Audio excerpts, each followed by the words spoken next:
السلام علیکم۔ تاریخ کا شوق رکھنے والے معزز دوستو، جب آپ تاریخ کی کتابیں پڑھتے ہیں تو ان کتابوں میں قدیم تاریخی کتابوں کا حوالہ دیا جاتا ہے۔ آپ پریشان ہو جاتے ہیں اور آپ کو یہ بات سمجھ نہیں آتی کہ وہ کتابیں کب لکھی گئیں اور ان کے لکھنے والے کون تھے۔ تو اسی سلسلے میں آج ہم ان کتابوں میں سے ایک بہت ہی اہم کتاب جس کا نام الطبقات الکبریٰ ہے، اس کے بارے میں جامع انداز میں مختصر جانیں گے۔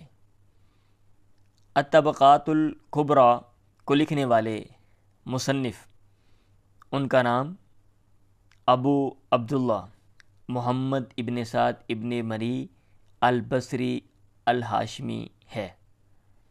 ان کو ابن سعد کے نام سے جانا جاتا ہے اور اس کتاب کا حوالہ الطبقات لابن سعد کے نام سے تاریخ کی کتابوں میں ملتا ہے۔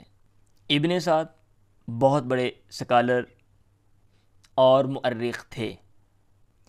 ابن سعد کی پیدائش سن 784 یا سن 785 عیسوی کی ہے اور ان کی وفات سن 845 عیسوی کی ہے۔ یاد رکھیں کہ رسول اللہ صلی اللہ علیہ وسلم کی وفات سن 632 عیسوی کی ہے۔ تو اس کا مطلب یہ ہے کہ ابن سعد رسول اللہ صلی اللہ علیہ وسلم کی وفات کے بعد تقریباً 250 سال کے بعد آئے۔ آپ بنیادی طور پر بصرہ سے تھے، لیکن آپ نے زیادہ عرصہ بغداد میں گزارا۔ بصرہ اور بغداد عراق کے مشہور و معروف شہر ہیں۔ جہاں تک آپ کی کتاب الطبقات الکبریٰ کا تعلق ہے تو یہ کتاب بہت ہی خوبصورت اور دلچسپ ہے۔ یہ کتاب 8 جلدوں پر مشتمل ہے۔ اس کے پہلے اور دوسرے حصے میں رسول اللہ صلی اللہ علیہ وسلم کے حالات زندگی بیان کیے گئے ہیں۔ تیسرے اور چوتھے حصے میں اصحاب رسول کے احوال بیان کیے گئے ہیں۔ 5ویں، 6ٹھے اور 7ویں حصے میں بعد میں آنے والے مسلمان علماء کے احوال جامع انداز میں بیان کیے گئے ہیں، اور اس کے 8ویں حصے میں مسلمان خواتین کا تذکرہ ہے۔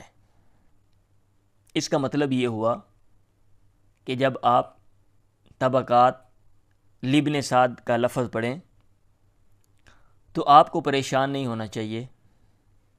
آپ کے ذہن میں یہ بات آ جانی چاہیے کہ یہ کتاب رسول اللہ صلی اللہ علیہ وسلم کی وفات سے تقریباً 200 سال کے بعد لکھی گئی۔ اگر آپ میری یہ بات ذہن میں رکھیں گے تو اسلامی تاریخ پر کیے جانے والے بہت سے اعتراضات آپ کو بآسانی سمجھ آ جائیں گے اور آپ ان کا جواب دینے کے بھی قابل ہو جائیں گے۔ دعاؤں میں یاد رکھیں۔ میں ہوں آپ کا اپنا ناصر محمود۔ اللہ حافظ۔